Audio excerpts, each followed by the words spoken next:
আজকে আমরা কোথায় চলে আসছি? মালদ্বীপ।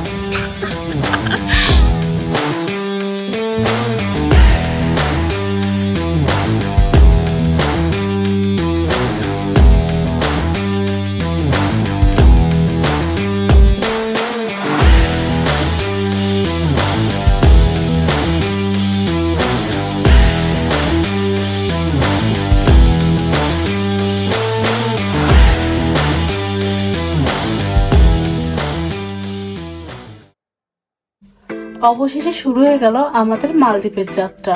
প্রথমেই এয়ারলাইনের কাউন্টারে এসে সম্পন্ন করলাম ব্যাগ চেকিং। লাগেজ জমা দেওয়ার পর হাতে পেলাম আমাদের বোর্ডিং পাস। এখন সামনে ইমিগ্রেশন পার করে আমরা চলে যাব লাউঞ্জে। ইমিগ্রেশন শেষ করে আমরা চলে এলাম বলাকা লাউঞ্জে। আচ্ছা দিশা, এই যে আমরা কোথায় যাচ্ছি? আর আমরা যে এই যে ঘুরতে যাচ্ছি মালদ্বীপ, আর তোমার এক্সপিরিয়েন্স কি দিশা বলো? আমি তো অনেক হ্যাপি। মালদ্বীপ আমার ড্রিম কান্ট্রি। আমি তো ভাবতে পারিনি আমি যাবো, মানে এখনো স্বপ্ন লাগছে কিছু মধ্যে। আমি অনেক হ্যাপি। ফাইনাল সিকিউরিটি চেক শেষ করে আমরা এখন দাঁড়িয়েছি বোর্ডিং গেটে। আর কিছুক্ষণের মধ্যেই শুরু হবে আমাদের মালদ্বীপের যাত্রা। বাইরে তখন টিপ টিপ বৃষ্টি পড়ছে। বৃষ্টি ভেজা রাতে এয়ারপোর্টের দৃশ্য যেন এই ভ্রমণের শুটাকে আরো বিশেষ করে তুলেছিল। অবশেষে বোর্ডিং এর ঘোষণা এলো। আমরা এয়ারপোর্টের বাসে উঠে রওনা দিলাম আমাদের বিমানের দিকে। প্রতিটি মুহূর্ত উত্তেজনা আরো বাড়ছিল।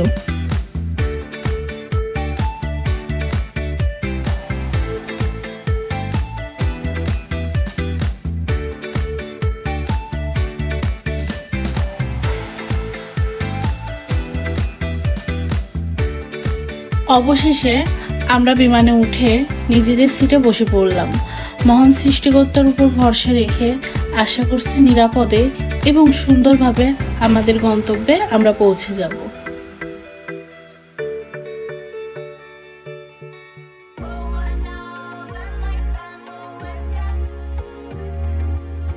বিমানটি ধীরে ধীরে আকাশে উঠছে, আর নিচে দেখা যাচ্ছে আলোয় ঝলমলে ঢাকা শহর। হাজারো আলোর মাঝে ধীরে ধীরে ছোট হয়ে যাচ্ছে পরিচিত শহরটা। সামনে অপেক্ষা করছে নতুন এক দেশ, নতুন এক অভিজ্ঞতা। আচ্ছা, তুমি এখন কোথায় আছো বলো? আমি এখন আছি শ্রীলঙ্কাতে। আমরা মালদ্বীপ যাব, তো এখানে 2 ঘন্টার একটা ট্রানজিট ছিল। ট্রানজিট শেষ করে আমরা আর কি মালদ্বীপের উদ্দেশ্যে রওনা দিব। আমাদের ফ্লাইট আর আধা ঘন্টা পরেই 7টায়। আমরা শ্রীলঙ্কাতে আসছি হচ্ছে 5টার সময়। তো 2 ঘন্টার ট্রানজিট শেষে এখন আমরা মালদ্বীপের উদ্দেশ্যে আবার রওনা দিব। তো পরবর্তীতে দেখা হচ্ছে আবার মালদ্বীপে।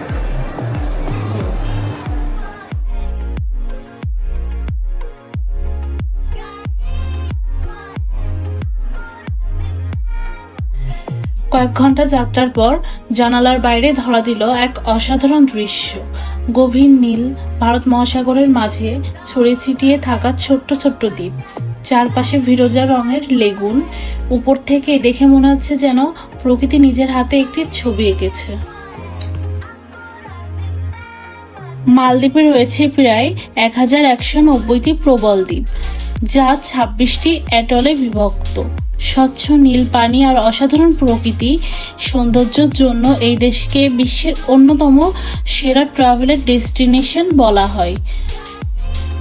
বিমানটি ধীরে ধীরে অবতরণের প্রস্তুতি নিচ্ছে, আর আমাদের উত্তেজনাও বাড়ছে। আর কিছুক্ষণের মধ্যেই শুরু হবে মালদ্বীপে আমাদের নতুন এক অভিযান।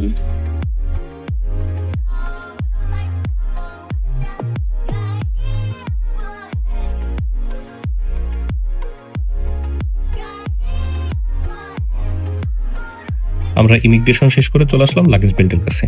আমাদের ইমিগ্রেশনের অভিজ্ঞতাটা যদি বলতে হয়, তো আমাদের ইমিগ্রেশনের অভিজ্ঞতা ছিল খুবই ভালো এবং ইমিগ্রেশন ছিল কিন্তু খুবই স্মুথ।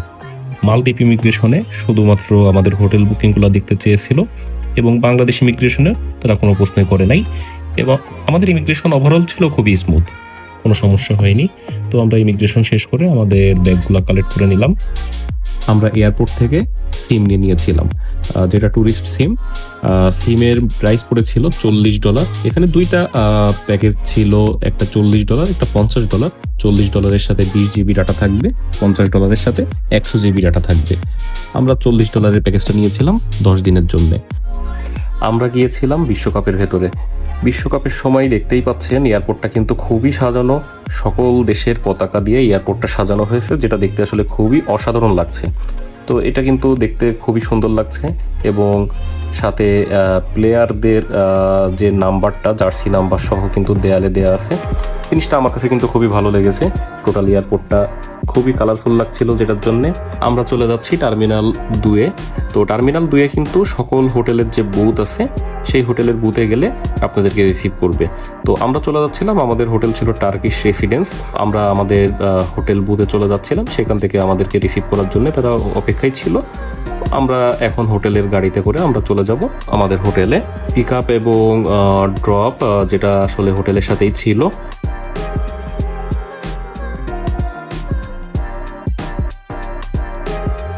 আমরা আমাদের হোটেলে পৌঁছে গেলাম। আমাদের হোটেলে পৌঁছানোর সাথে সাথে আমাদেরকে ওয়েলকাম ড্রিঙ্কস দিল। আমরা আমাদের রুমে চলে গেলাম। আমাদের রুমটা দেখতে পাচ্ছেন।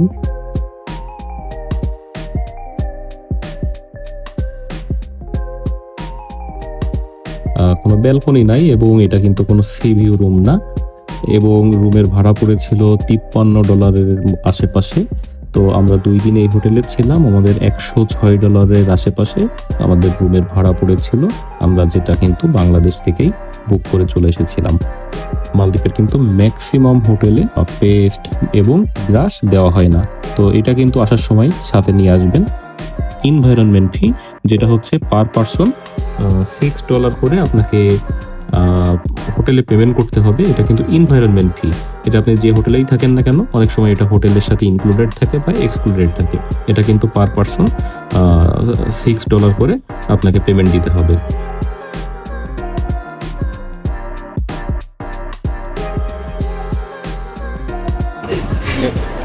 এটা হচ্ছে আমাদের সামোসা, একটা চপের মতো। এটার নাম হচ্ছে বিস্কেমিয়া, ডিম দিয়ে না এটা হচ্ছে যে ডিমের একটা চপ। আর এটা হচ্ছে পাতাকপি দিয়ে মাছ দিয়ে আর কি বানানো ভাতিয়া, বিস্কেমিয়া। মাছের একটা সুন্দর ফ্লেভার আছে। খাও।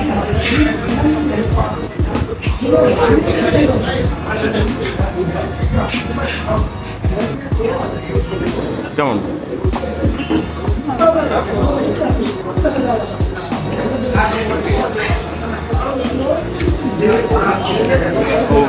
এটা থেকে দুইটাই আসলে সুন্দর। আর আমরা এখন হচ্ছে ফ্রাইড রাইস।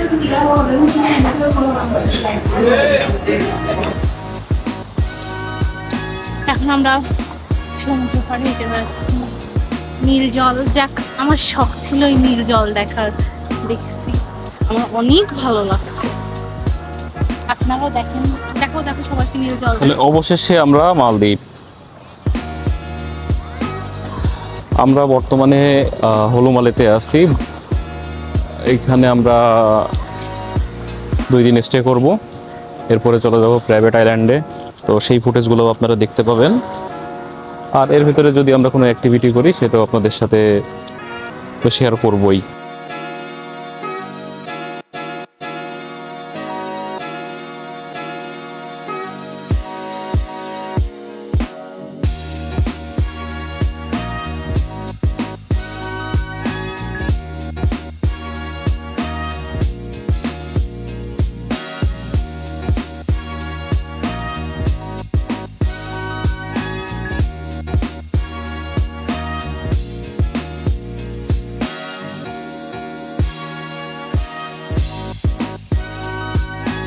দুপুরের খাবার শেষ করে আমরা চলে এলাম সমুদ্র সৈকতে। হাতে তখন কিছুটা অবসর সময়, তাই ব্যস্ততা ভুলে শুধু এই জায়গার সৌন্দর্য উপভোগ করছিলাম।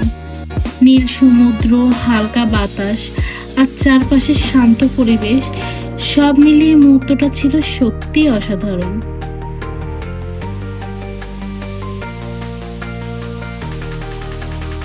এইভাবে গল্প করতে করতে, ছবি আর ভিডিও তুলতে তুলতে কখন যে বিকেল গড়িয়ে সন্ধ্যা নেমে এলো টেরই পেলাম না।